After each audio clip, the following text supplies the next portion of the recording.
Well, good morning, everyone. This is the first of me seeing you because I've been sat at the front. That's quite unusual. I like to see my audience. And just a little bit about the audience, which might explain some of my remarks. I am the to be confirmed on the programme. And actually, Eleanor Mitchell, who used to be my boss, is now director in Rural and who's the location director in Dundee. For those of you who don't know, each local authority area has got a senior civil servant who kind of pairs up with them, buddies them. Eleanor was hoping to do this and then couldn't, so asked me if I would be able to do it at quite short notice.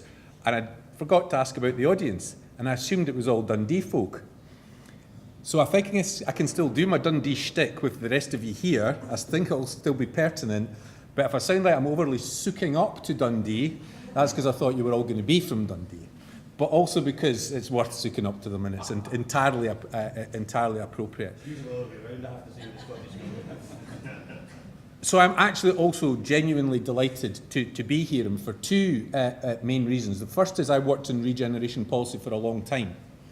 And I would say working in a division that deals with public service reform and empowerment, as David said, I'm still doing that. That's at the core. For me, in essence, all through the years I worked around social inclusion partnerships and other forms of regeneration policy when I was in government and Communities Scotland and back into government, it's all about not the status quo regeneration. It's all about reform in one sense or another. So it's great to be back in Dundee at another regeneration conference. SURF used to have their annual conference here for a number of years, and it's great still to be told that it's the sunniest city in Scotland. I'm glad you continue that tradition, David. We should maybe have a kind of good old days thing where the person up here just says, welcome to the, and we all shout, sunniest city in Scotland.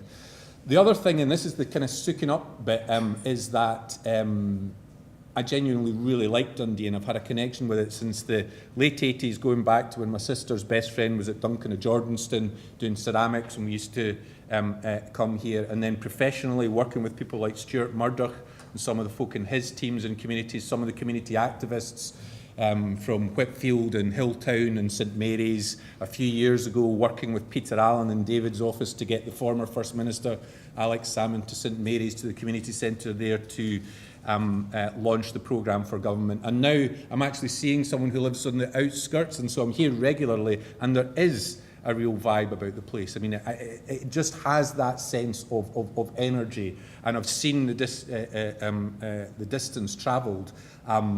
And if you're now thinking, oh, is this a civil servant being a bit like a rock star, which isn't a comparison you hear very often, and do I say this when I'm in Edinburgh and all the rest of it, to all of you from the rest of the country who weren't supposed to be here, of course I do, you're all great.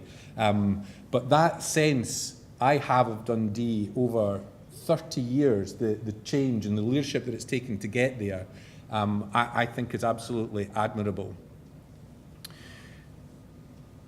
The last bit about why I'm here, I asked Eleanor what she would have said if she was coming along. And she said she would have said the Scottish Government hugely recognises the good work being in Dundee and offered praise and thanks. And that's quite an interesting thing to reflect on. How many people in this room, from wherever you are, think the day would be better if you got praise and thanks from the Scottish Government? So that's, one to ponder, one to maybe discuss through the day. I'm going to be here for the whole day because I'm dying to see how things have progressed at neighbourhood level in Dundee. But the more I thought about it, I thought, well, actually, yes, it's not just Eleanor. It's my outgoing director, Kenneth Hogg. It's my boss, Stephen Gallagher, who hoped to be here today but couldn't make it because of another competing commitment. It's the COSLA Awards for Excellence who recognised work going on in Dundee. So hopefully not being patronising, thank you and congratulations to everyone who's been involved in all the hard work. But that obviously goes for people across the country because it is hard work. This isn't easy. If it was, everything would be resolved. And not having had sight of the leader's speech, I'm about to go through and I think just re-emphasise a lot of things that he said. And I think that's fine. I think that's okay. So I'm not going to tell you things you haven't heard before. I'm not going to go through a list of government regeneration policies. I'm not going to dwell on the complexities of the Tay City deal, not least because I don't know the detail of that. So I'm going to be pretty high level, emphasise some key principles that I think are as important today as they have been for a long time. So picking up that link between regeneration and reform, if John Swinney had been able to be here, and it's the kind of gig I'm sure he would have loved actually, Mr. Swinney is still saying that reform is about the principles of Christie. And I think that's worth pausing on, because quite often, for all the elected members in the room, if you will forgive me, sometimes politicians can get quite bored of some quite techie messages. They're looking for the next big thing. Mr. Swinney has stuck at this and stuck at this and stuck at this. So the importance of performance, and again, colleagues in Dundee, Brian Logan, who works with me and my team, supports Eleanor in her role, and he's reflected that the local outcome improvement plan in Dundee is one of the best he's seen. So getting those kind of frameworks in place that set that vision, set the outcomes, and understand how you're going to measure them, that's critically important. Partnership. Mr. Swinney is desperate that we all disregard boundaries, as he would say, and work across our organisations or departments. And I'm sure in the room from right across the country there will be excellent examples of that happening. But I do still hear that it's still a struggle. Within government we struggle. I happen to think that those in this room and beyond who really crack what collaboration is really about will be holding the absolute gold dust of how we transform the way services are delivered and how communities are transformed. People like the Improvement Self can help with that. A day like today is a brilliant opportunity to get to know people from across the country, to have those conversations and build those connections. But it is hard. Again, if it was easy, it would just happen like that. And actually, the answer is going to be in this room. And I don't know about you folks, but as I go around the country, the current talk of what partnership means, I think when I was back in the days of social inclusion partnerships, we thought of structures just. You know, a partnership was a thing, a group of people around a table who occasionally would stand up and say, I've got to get back to work, as they left the partnership table. I'm hearing it's about relationships. It's all about relationships. It's about folk. But what does that mean if we're to make that systemic? And that's, again, where people at Improvement Services will help. But I think the resources within this room are the critical thing. Prevention, another really tricky thing. But actually, the work that was done in Dundee by Peter Allen and others of setting out a model of how to think about preventative action is still one of the best I've seen in Scotland. That's why a few years ago we invited Peter to come and talk to our National Community Planning Conference about it. But it's still really tricky. And it's connected to collaboration. How can we shift resources in the system? There are examples out there, it can be done, but it takes a lot of leadership. It was great to hear the leader talk about risks and being bold, because that's what some of this will take. And the last thing that I want to dwell on for a bit, and then mention something that I'm doing in my day job that I think is pertinent to this, that I can tell you a little bit more about, is the people dimension. Now in Christie, I always took people to mean the people in this room and those who work with us, whether that's the third sector, community sector, in academia, business, various parts of the public sector. It's we need to invest in workforce, we need to empower workforce. But let's expand it a bit to say it's all about people. So I had the privilege of hearing Mike a few years ago, and if he's any bit as good as he was then, you're in for a treat when he follows me. And that message that the leader gave, that none of this outside that window will matter if it doesn't help people who are experiencing poverty, isolation, mental health problems, it's not going to matter a jot if it's just the building and not all the other stuff. So I suspect I'm preaching to the converted. I know you know more about the reality of that than I ever will because of the work you're doing locally. But we've got to keep at it. We've got to keep that focus, because having worked with housing colleagues for years, I know just how complicated the building stuff is. Let's not underestimate the actual physical challenges of getting stuff done in physical regeneration terms. So it's always making sure that we keep that conversation coming back to the people, our people who work for us and the people whom we all seek to serve. And then a couple of observations about where I think that might be headed from a national perspective.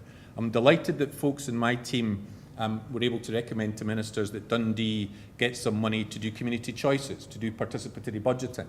And the commitment of the council to invest £1.2 million in that is fabulous. It puts it kind of at the front end of things that are happening in Scotland. But a couple of thoughts to leave us all with. How does that become business as usual? So the Scottish Government doesn't have a focus on it as a policy. We don't have the Community Choices Fund. How does that just become the way things happen around here? And not just for the council, but for a number of public sector partners. That way of involving people in the really big decisions around resourcing is fundamentally part of our day-to-day business.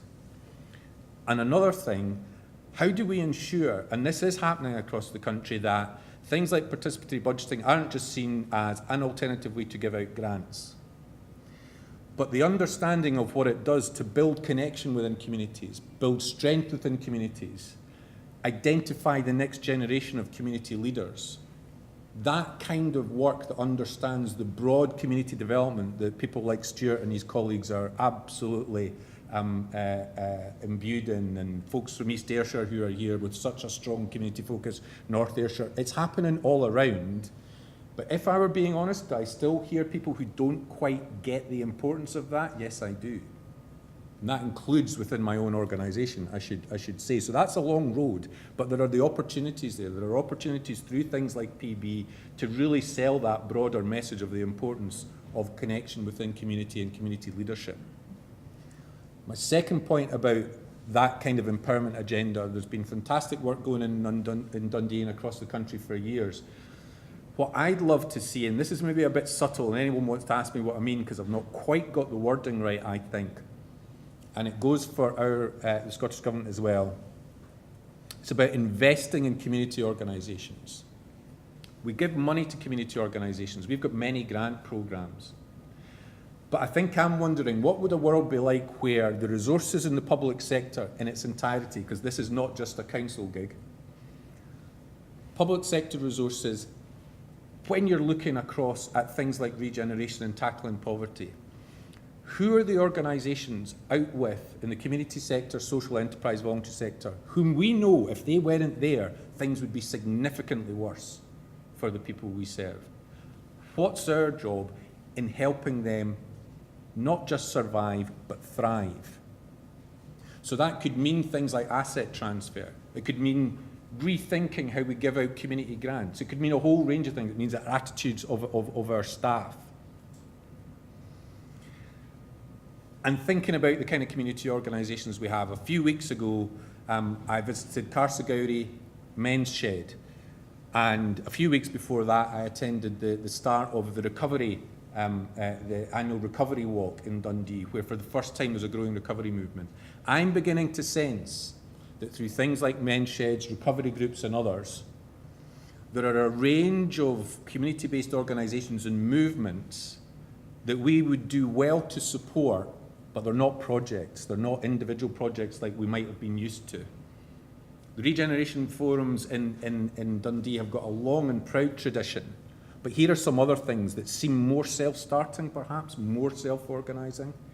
And we already know through things like men's sheds, they can have massively positive impacts on a whole range of different tricky issues.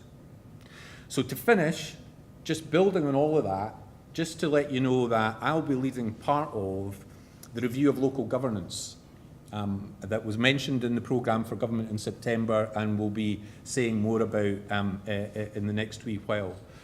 And that's actually giving everyone in this room an opportunity to come together and ask questions about where decisions are taken, whether more locally in neighbourhoods, towns and villages, whether around things like city-region deals.